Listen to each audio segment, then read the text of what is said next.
Alright, this is Disassembly and basic disassembly cleaning of the Tippmann A5.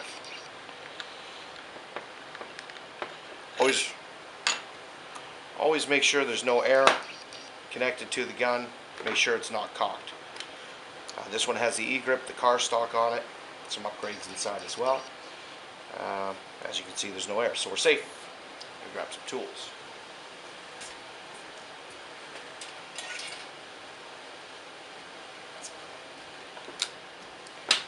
Always remove the barrel. I always remove the barrel. I like to take the whole thing apart.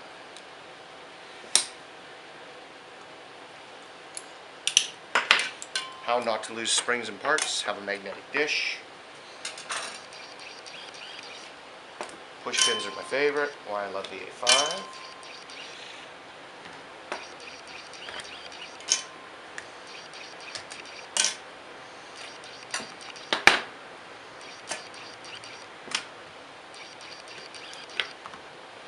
There's your trigger assembly and gas tube. Gas line, pardon me, tombstone, whatnot. Car stock.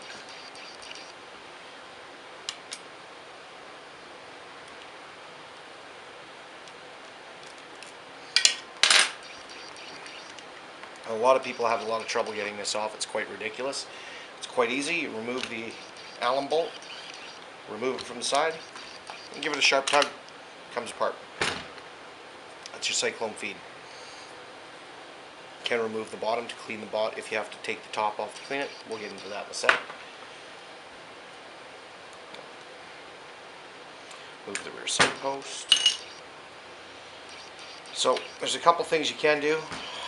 You can, oops, my velocity screws out a little bit. So normally if the velocity screw is in, you can literally slide the guts all out through the back. But because I'm lazy and the tool's way over there, I'm going to actually disassemble the entire gun. I'm using a drill with the right size Allen bit. Saves a little time. You have to be careful when you put it back together that you don't over tighten them. As some of you can attest, once they're over tightened, they get a little bit of rust in there. Then you have to do a screw extraction. It can be quite ugly. And ta-da! Your gun is in pieces. Everything just comes out. And be careful to spring for air. Tombstone latch can go flying out.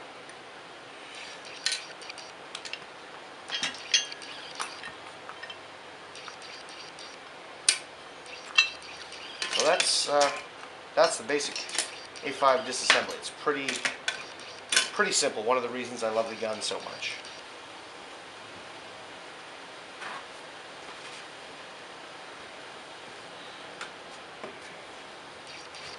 Just going to get rid of any paint, residue, dirt, goo. Relube it in a sec, put it back together. It's pretty simple, right?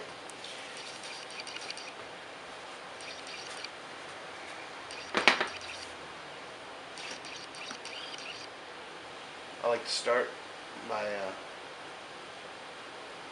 putting the stuff together that you can't do after the body halves are together. So first thing I'm going to do is lube up just a little bit of oil where the front bolt passes, a little bit of oil where the hammer passes. And that's going to lube up your O-rings later on. As you can see, my velocity screw is out. There's some wear and tear on this guy's about 8 years old. I've replaced my power tube for the valve with an aluminum power tube. It's called a red hot power tube or something. Not sure I noticed a huge difference, but it's there. Not sure it was worth the upgrade. This can slide in. Yeah, I'll show you.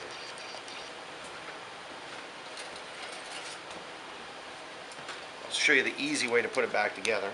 Make sure your set screw, your velocity screw, is all the way recessed into the body. Makes it easier for taking it apart too, but I just want to do the whole thing for you here.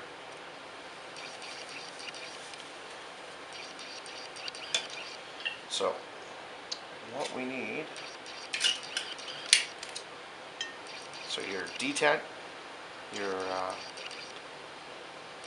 front carry handle receiver nut, latch, and the spring to it for the latch.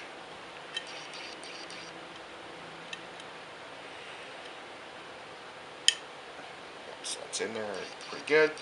Very common mistake people make. This is your cocking handle and cocking handle spring. It shouldn't fit perfectly. If it does fit perfectly,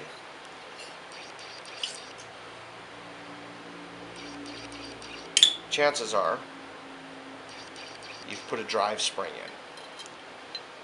It should not fit perfectly. If it fits perfectly, you've got the wrong spring. You want the softer of the two springs, and it should be a little bit longer. It'll just bow up a little bit if you get it in. If you can get it to seed. If you can't get it to seed, you can always put the pieces together and use a little tool to slide it in. That's your basic stuff to go in. Body halves. See? You see? So we're just gonna put that there. Making me look bad, gun.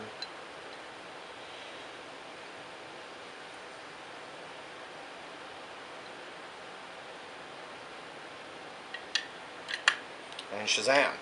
She's all together. Sometimes that spring pops out. What you can do is use your cocking or your your bolt rod here, the connector rod, slide it in between and pop it in. Sometimes you can get lucky and get it in there. So when you put your screws back in, be very careful not to over tighten them. I kind of back them off a little. I'll snug them up later.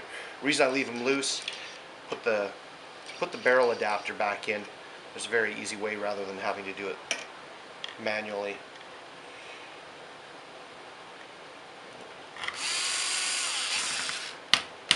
Hear that? Stripped. Stripped going in, comes out easy. One day I'll replace it. This is my own personal gun. Oops. I use a number of guns, so this one doesn't get as much use as it probably should.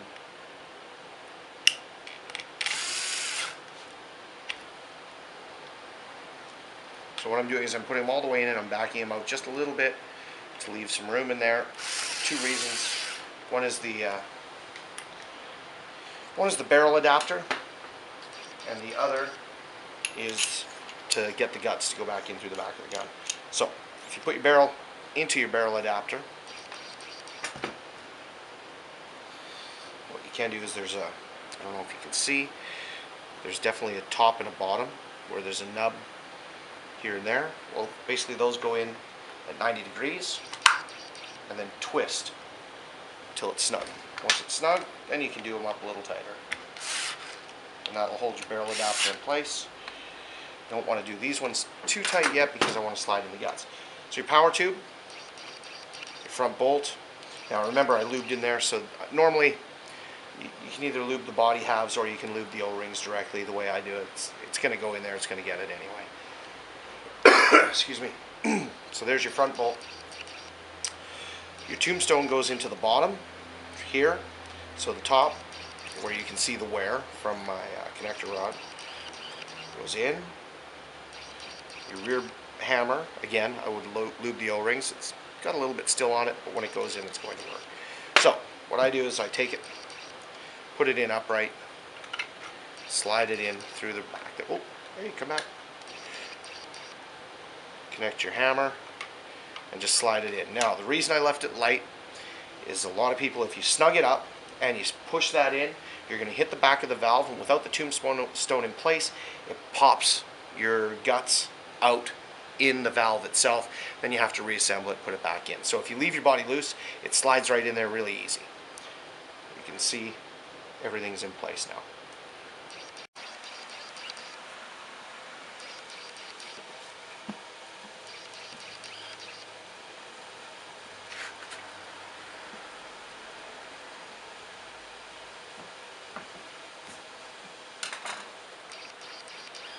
With everything in place, should just slide back together. Tombstone slides in, grip slides in place, drive spring and spring guide, this goes in, line it up, Apply pressure. Oh, yeah.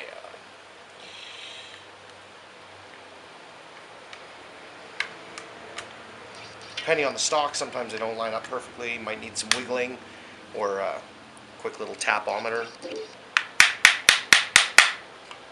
just to convince it to go in.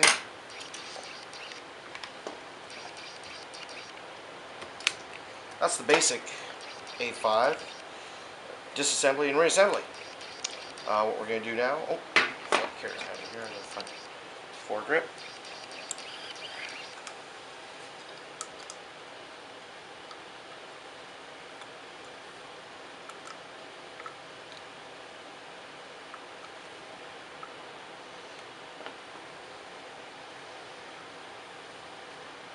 Never over tighten anything. Never over tighten anything. Keep everything snug. Tighten it up later if it needs to, but if you over tighten it, you can destroy it. So your Cyclone feed system, this one has some upgrades. It's got the excuse me, the Vortex mod and the squishy paddles. With the Vortex mod, usually has an Allen key for removing the bolt. I have lost that several times, so I have an aftermarket Robertson of all things screw head, but it's also got a flat blade. So remove it. Your paddles will come right out through the top. Those are my squishies. If you want, you can just give it a quick wipe just to double check anything on the inside. Phillips head on the bottom.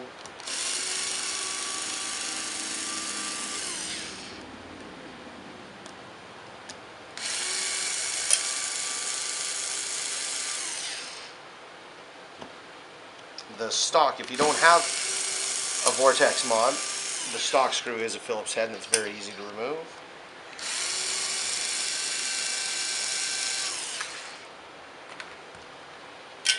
And then your bottom just slides apart. You can see this hasn't been cleaned in a while.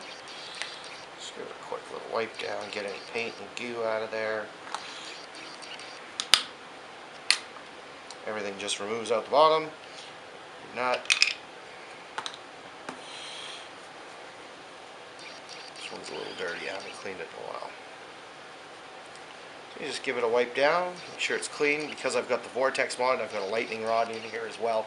I don't use oil or lube, standard lube. I've got like a lithium, or not even a lithium, but a silicone grease that I've got to lube the metal. Because of that, this Vortex mod I've had for a long, long time, and once it broke in, I'll tell you, I've got this thing cycling down around, it'll still cycle around 200 psi, where a lot of them won't go past 900 psi in the tank, and it'll slow down. So, yeah. So, I don't know if you caught how I put all that back. Your nut goes back in normal. Quite often people there, so you've got to recess the spring here that keeps your tension on your piston. It slides in, it'll clip right into place. Everything sits in place, and then you've got your little gear spring. That goes into the little hole here to the side of the receiver hole for the cover, and everything's in place. Covers back up. Quick plunge and it works good. Snug it back up, and like I said before, do not over tighten anything in paintball. If you do, you will live with regret. Mark my words.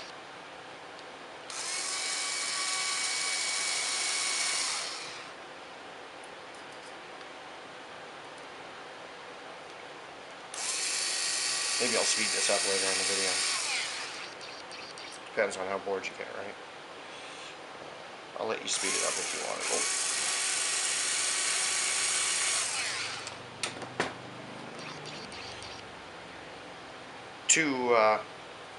Two parts for your paddles. Small and large. The small is always on the bottom.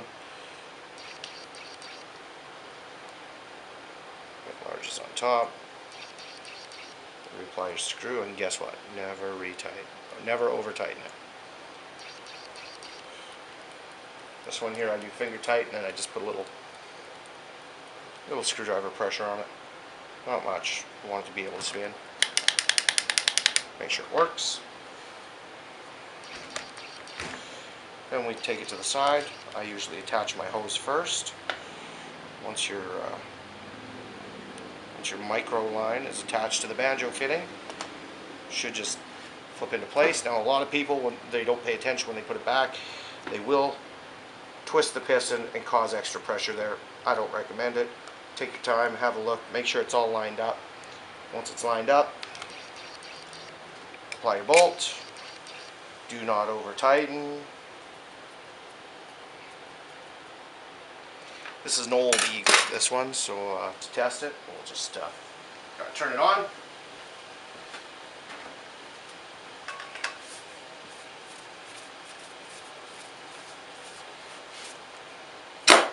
Air it up.